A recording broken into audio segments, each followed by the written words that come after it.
Es muy importante estudiar la palabra de Dios y poder ver en ella todos los consejos sabios que Dios tiene para nuestras vidas, para nuestra conducta, para nuestro caminar, para nuestro pensar.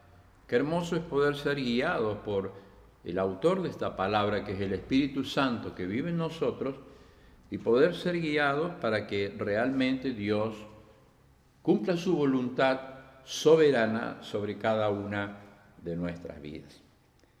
Vamos a abrir la palabra de Dios para admirar, contemplar en esta hora una figura bíblica destacada como lo fue el patriarca José.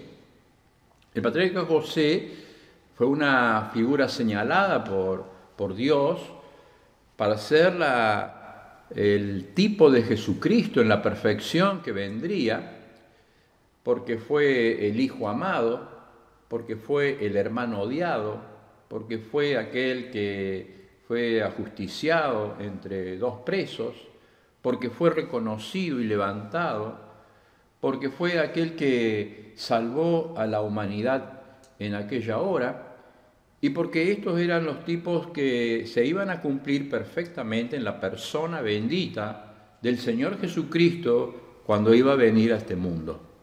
Amado por el Padre, odiado por los hermanos en su pueblo, porque a los suyos vino y los suyos no le recibieron. Fue aquel que fue ajusticiado entre dos ladrones, uno que lo rechazó y otro que le dijo: acuérdate cuando vengas en mi reino. Es aquel Señor que resucitó y que logró el triunfo y que fue reconocido y que fue glorificado. Es aquel que nos postramos y le reconocemos porque en Él se cumple toda la Escritura y toda verdad.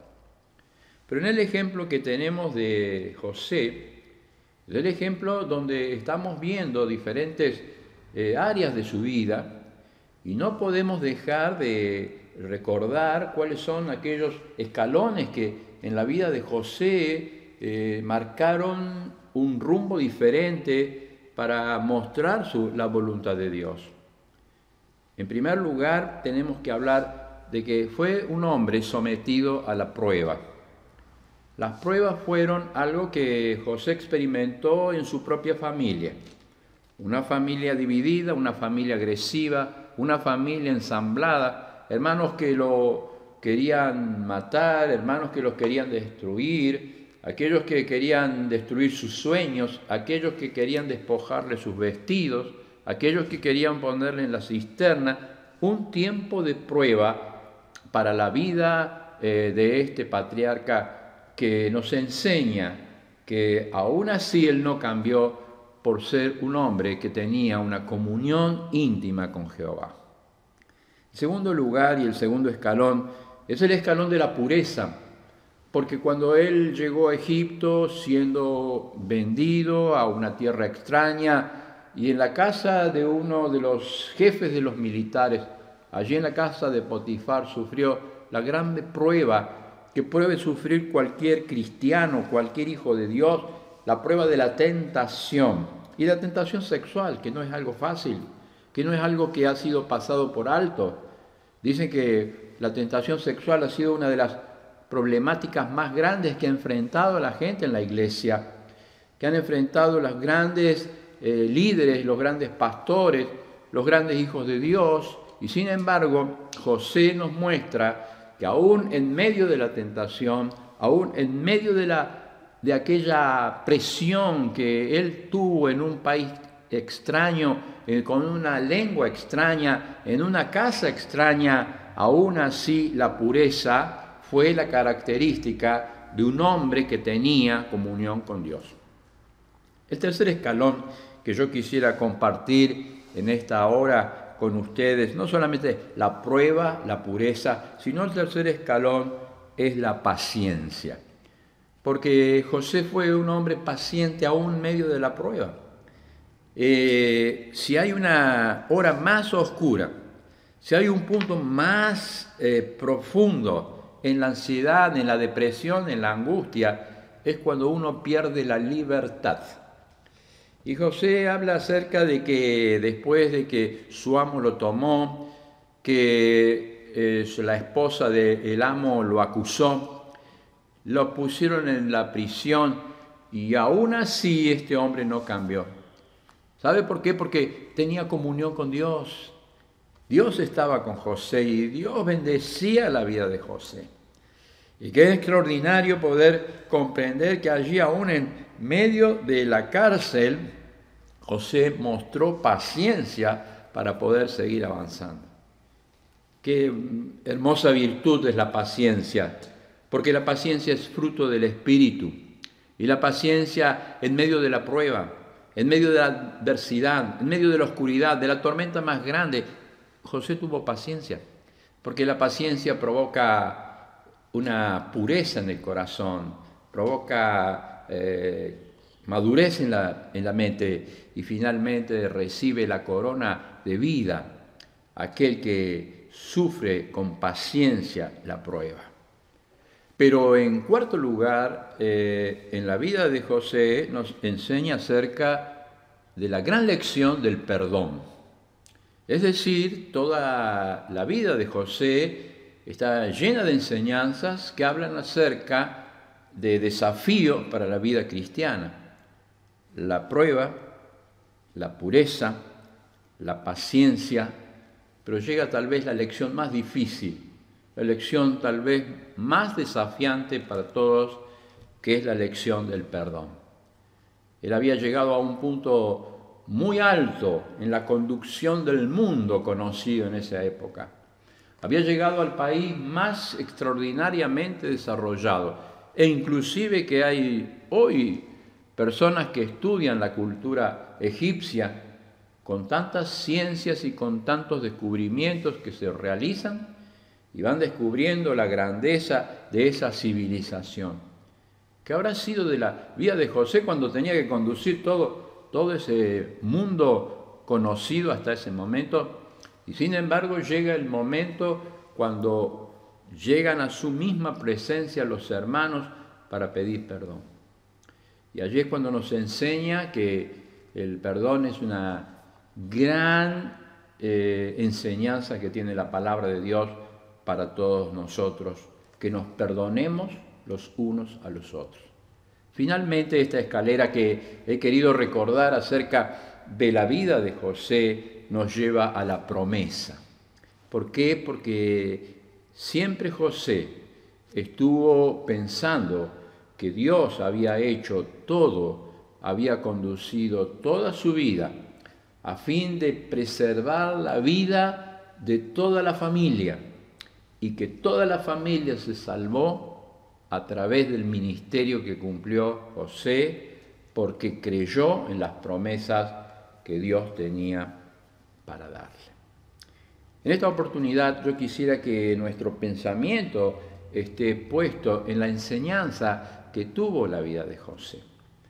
Y en uno de esos escalones que hemos estado mirando, en uno de esos escalones que hemos estado contemplando, especialmente cuando en el momento de las relaciones interpersonales, donde José llega al trono, donde José llega a lo más alto de su camino y Dios le va a proveer todo lo que él necesitaba. En primer lugar, quisiéramos recordar en esta palabra la restauración en la vida de José. Estaba en la cárcel José, estaba sin esperanza ya porque lo habían olvidado a José, y sin embargo el capítulo número 41 de Génesis nos habla acerca de que aconteció que pasado 2 años Faraón tuvo un sueño y que le parecía estar al lado de un río. Todos nosotros conocemos el sueño de Faraón, el sueño de aquellas vacas flacas que comían a las vacas gordas, aquellas espigas grandes y fuertes que comían a las espigas débiles, y nadie podía interpretar con claridad qué significaba este sueño. De repente el copero, aquel que había recibido la interpretación de su sueño en la cárcel por medio de José, se recuerda de José y dice, versículo 9, entonces el jefe de coperos habló a Faraón diciendo, me acuerdo hoy de mis faltas. Cuando Faraón se enojó contra sus siervos y echó a la prisión a la casa del capitán de la guardia, a mí y al jefe de los panaderos, y él y yo tuvimos un sueño en la misma noche, y cada uno sueño tenía una interpretación diferente. Estaba allí entre nosotros un joven hebreo, siervo del capitán de la guardia, y se lo contamos, y él nos interpretó nuestro sueño y declaró cada uno conforme a su sueño. Es decir, llega el momento donde la única persona que había en el mundo podía conectar a José con la persona más importante del imperio, la persona más importante de ese lugar. Llega el momento que José va a ser restaurado, reconocido, puesto en un lugar alto, reconocido por todos, porque la mano de Jehová estaba con José. Es decir, por más que haya habido tormentas, por más que haya habido familias violentas, por más que haya habido tentaciones, por más que haya habido cárceles tan oscuras y podamos estar viviendo en la cárcel más oscura, Dios tiene un tiempo, un momento donde nos va a levantar, donde nos va a restaurar, porque creemos en las promesas del Señor. Yo estoy con ustedes hasta el fin del mundo. Porque creemos en las promesas del Señor que dice, yo soy el buen pastor y el buen pastor su vida da por las ovejas. Yo he venido para que tengan vida y para que la tengan en abundancia. Y es el momento donde José va a ser levantado.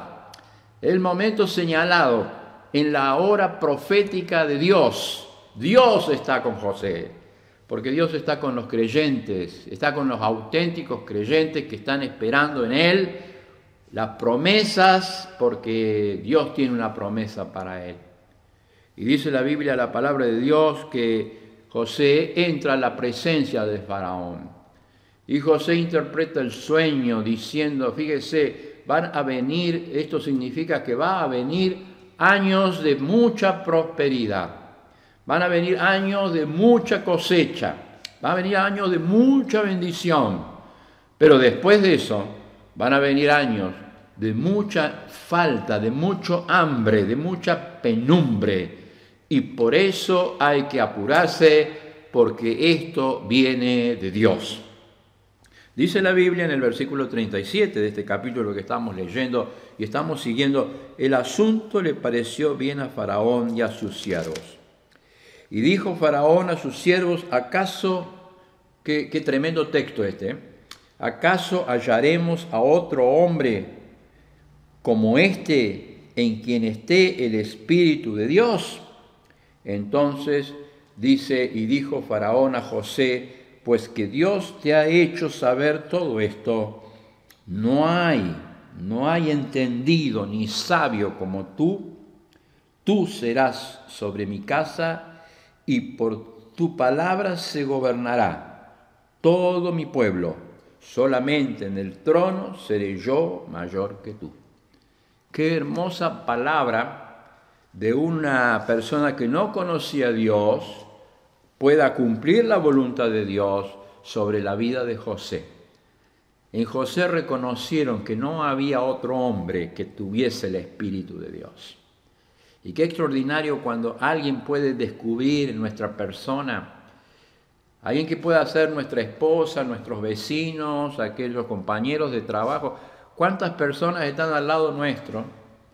Y qué maravilloso cuando descubren que en nuestras vidas está la presencia de Dios, que Dios está con nosotros. No hay otra persona, dice Faraón, que pueda tener el Espíritu de Dios, que pueda conocer estos secretos. Por eso es una persona que transmite bendición. Y cuando uno transmite bendición, Dios lo levanta, Dios lo va levantando. No dependen de los méritos, no dependen de las capacidades, no depende de lo que uno pueda hacer, sino que depende de la llenura del Espíritu Santo de Dios en nuestros corazones. Depende de que Dios esté trabajando en nuestras vidas. Depende de que Dios esté limpiando nuestros corazones, depende de que Él sea el que guíe toda nuestra mente, nuestras palabras, nuestras conductas y nuestras acciones. Qué extraordinario cómo Dios va levantando y va restaurando la vida de José. Él venía de una familia ensamblada, de una familia agresiva, de una familia que lo había querido matar. Él venía de una casa donde habían mentido, donde habían traicionado, donde lo habían tentado. Él venía de la cárcel, del lugar más pobre de este mundo, y sin embargo Dios lo levantaba. Y esto es lo que quisiera yo enseñar en esta hora, que Dios levanta. Dios da fuerza al que está cansado. Él renueva las fuerzas del que no tiene ninguna. Y Él lo pone en lo más alto, en lo más alto, en el lugar más alto, donde Faraón y el pueblo egipcio lo van a reconocer. ¿Sabe por qué? Porque él tenía el Espíritu de Dios.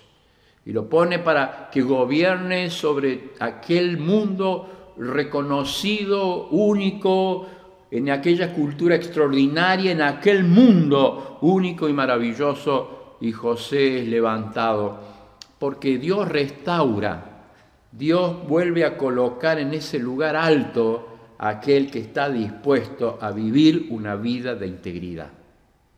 Pero fíjese más todavía. En el versículo 46 dice, era José de edad de 30 años. La vida de José comienza relatándose desde los 17 años. Y fíjese que ha pasado este tiempo, y Dios aún llega el tiempo donde lo va a levantar. Dice, tenía 30 años cuando fue presentado delante de Faraón de Egipto. Y salió José delante de Faraón y recorrió toda la tierra de Egipto. Pero más, Dios no solamente que le dio el reconocimiento de Faraón. Dios no solamente que lo levantó para que él en el carruaje recorriera toda la tierra de Egipto. No solamente que le dio la autoridad para que él recorriera la tierra de Egipto, sino que Dios le va a restaurar, porque le va a dar una familia. Fíjese que aun cuando uno se sienta solo, aun cuando uno se sienta abandonado, aun cuando uno se siente que no hay nadie que pueda comprenderle, Dios le va a comprender, Dios le va a dar una familia. Y dice la Biblia, la palabra de Dios en el versículo 50, y nacieron a José 2 hijos, antes que viniese el primer año de hambre. Y dice la Biblia, los cuales dio a luz a Senat, hija del profeta del sacerdote de On. Y llamó José el nombre del primogénito Manasés, porque dijo, Dios me hizo olvidar todo mi trabajo en la casa de mi padre. Y llamó el nombre del segundo Efraín, porque dijo, Dios me hizo fructificar en la tierra de aflicción. Aquí está como muy claro que José fue restaurado.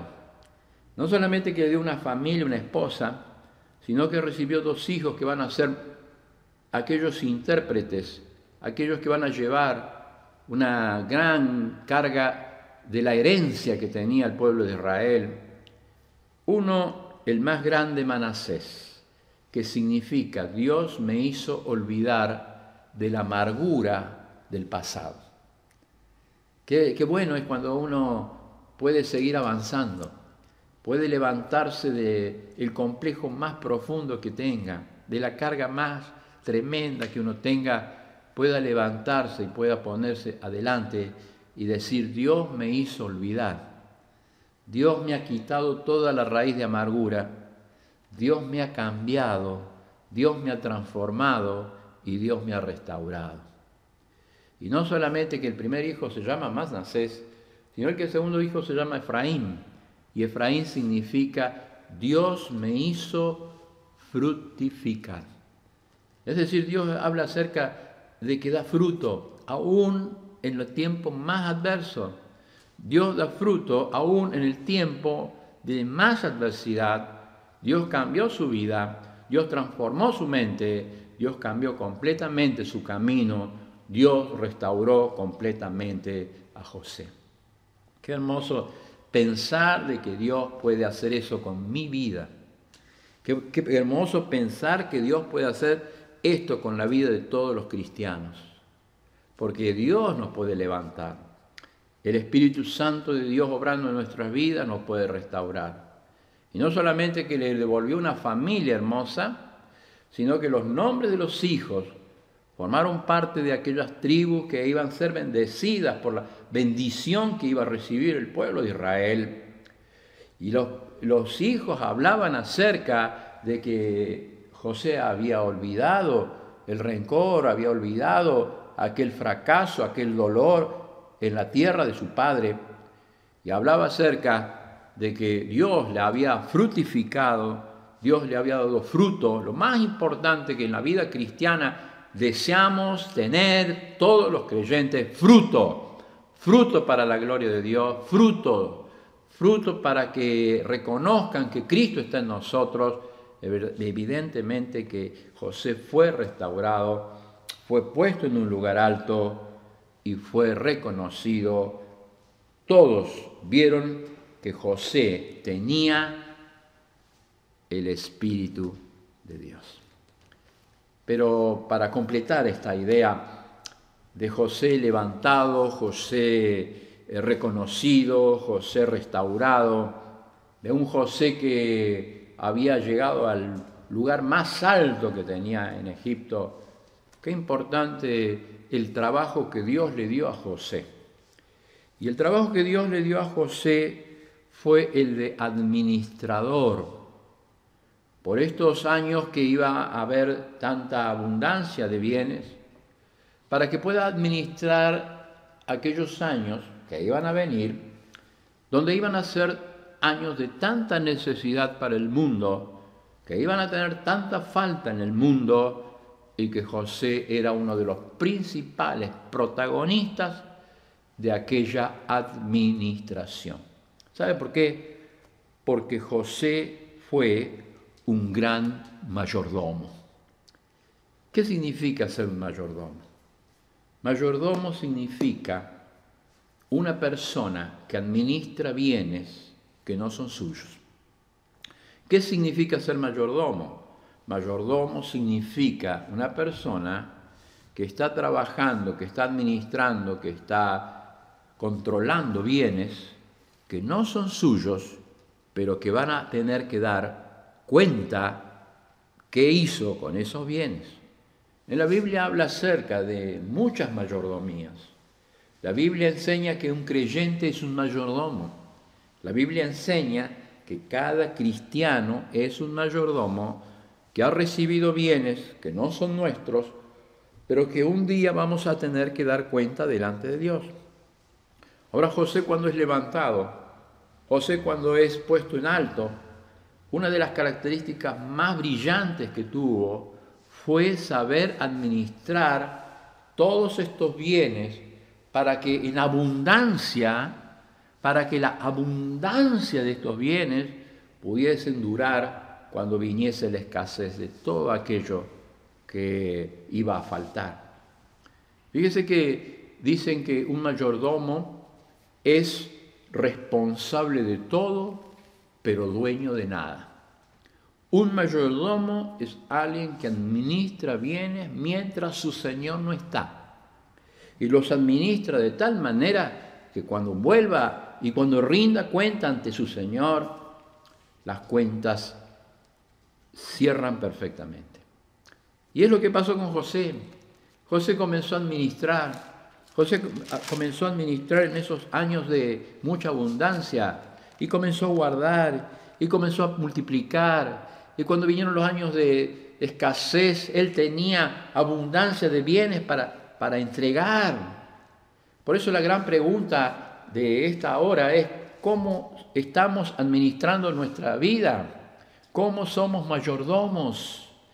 La mayordomía de cada creyente, somos mayordomos y un día vamos a tener que dar cuenta.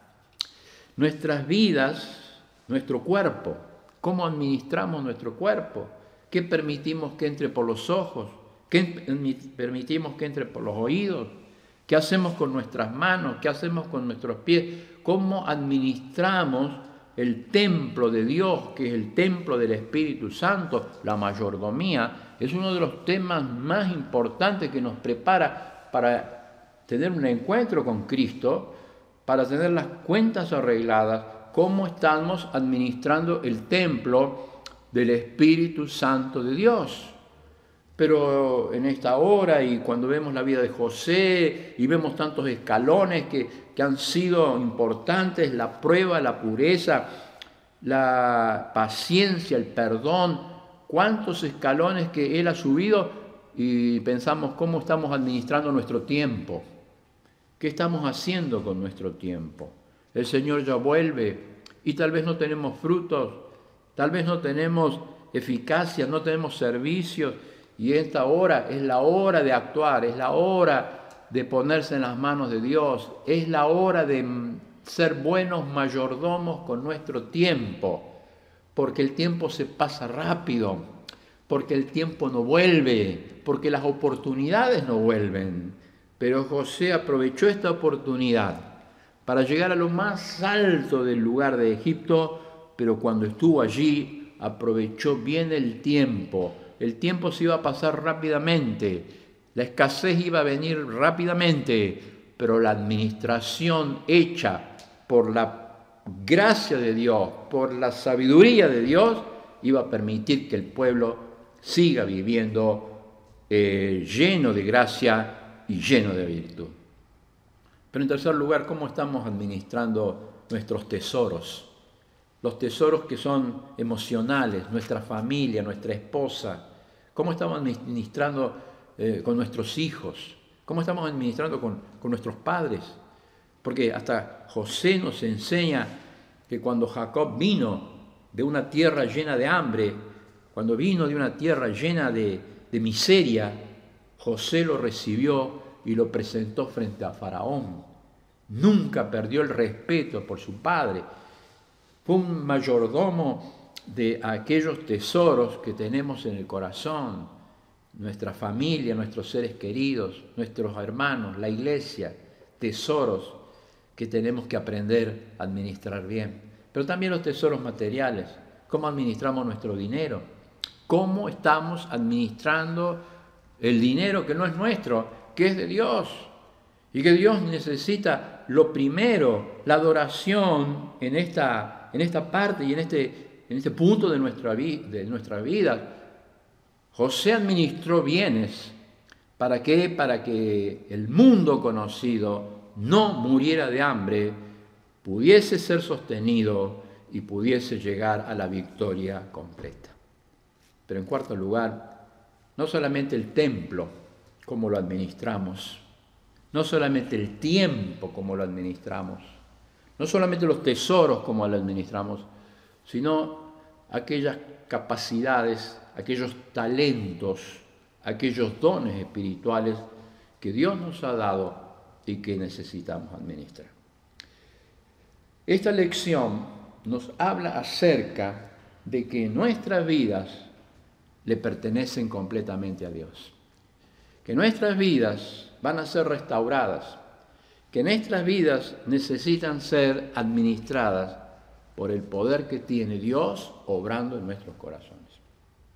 Y cuando nosotros sigamos este ejemplo, y cuando nosotros sintamos el sí y el amén de las promesas de Dios, y podamos ser buenos administradores, entonces Dios va a levantarnos para cumplir en nosotros todas sus promesas, todos sus dichos, porque el que obedece la palabra de Dios es aquel que lleva fruto y lo lleva en abundancia.